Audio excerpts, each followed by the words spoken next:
সিলেটের রাজনীতিতে একটি প্রবাদ প্রায়ই উচ্চারিত হয়, আরিফ মানেই চমক।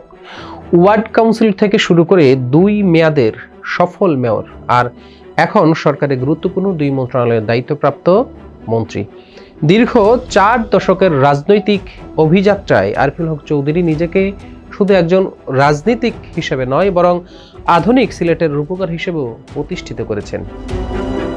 18 ফেব্রুয়ারি তিনি প্রবাসী কল্যাণ ও বৈদেশিক কর্মসংস্থান মন্ত্রণালয় এবং শ্রম কর্মসংস্থান মন্ত্রণালয়ের মন্ত্রী হিসেবে শপথ নিয়ে তার রাজনৈতিক জীবনের নতুন অধ্যায়ের সূচনা করেন। 1959 সালের 23 নভেম্বর সিলেটের জন্ম নেওয়া আরিফুল হক চৌধুরীর রাজনীতির সূচনা ছাত্র জীবন থেকেই। 1977 সালে তৎকালীন প্রধান সামরিক আইন প্রশাসক জিয়াউর রহমান সিলেট সফরে এলে তরুণ ছাত্রনেতা আরিফ সাহসিকতার সঙ্গে তার গাড়ির সামনে দাঁড়িয়ে খেলার মাঠের দাবি জানান। কঠোর নিরাপত্তা বেষ্টিত সেই মুহূর্তে এমন পদক্ষেপ ছিল অভাবনীয়, কিন্তু তার সাহস আর যুক্তিতে মুগ্ধ হয়ে জিয়াউর রহমান গাড়ি থেকে নেমে কথা শোনেন এবং জেলা প্রশাসককে প্রয়োজনীয় ব্যবস্থা নিতে নির্দেশ দেন। বরাদ্দ দেওয়া হয় 10 লাখ টাকা। 1979 সালে জাতীয়তাবাদী ছাত্র দলের রাজনীতিতে আনুষ্ঠানিকভাবে যুক্ত হয়ে তৃণমূল থেকে তার উত্থান শুরু। জেলা ছাত্র দলের সাধারণ সম্পাদক থেকে মহানগর বিএনপির সভাপতি এবং পরে দলের চেয়ারপারসনের উপদেষ্টা, প্রতিটি ধাপেই তিনি নেতৃত্বের স্বাক্ষর রেখেছেন।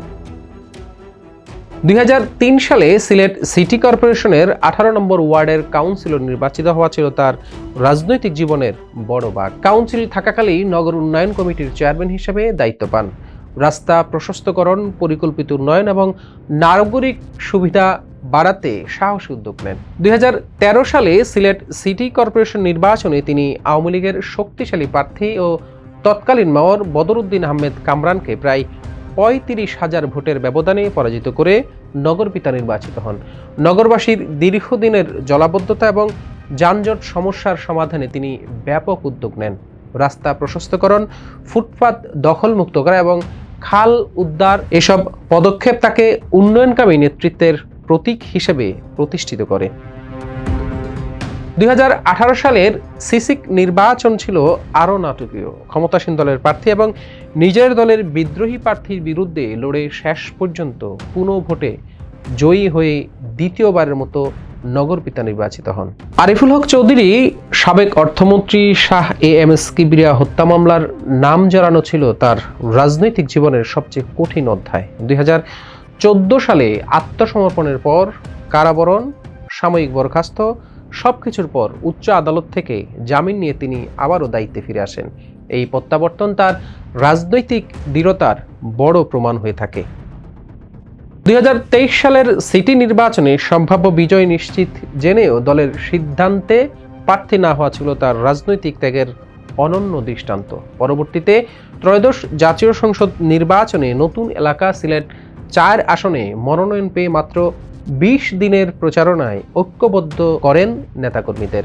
সিসিক মেয়র হিসেবে তার উন্নয়ন কর্মকাণ্ডের স্মৃতি ও বিশ্বাসেই তাকে অবহেলিত 3 উপজেলার জনপ্রিয় করে তোলে। প্রচারণায় জনস্রোত তার পিছু নেয়, এ যেন এক আধুনিক হেমিলিয়নের বাঁশিওয়ালা। নির্বাচনে প্রায় 1,15,455 ভোটের ব্যবধানে জয়ী হয়ে তিনি প্রমাণ করেন মাটি ও মানুষের সঙ্গে তার সম্পর্ক কতটা গভীর।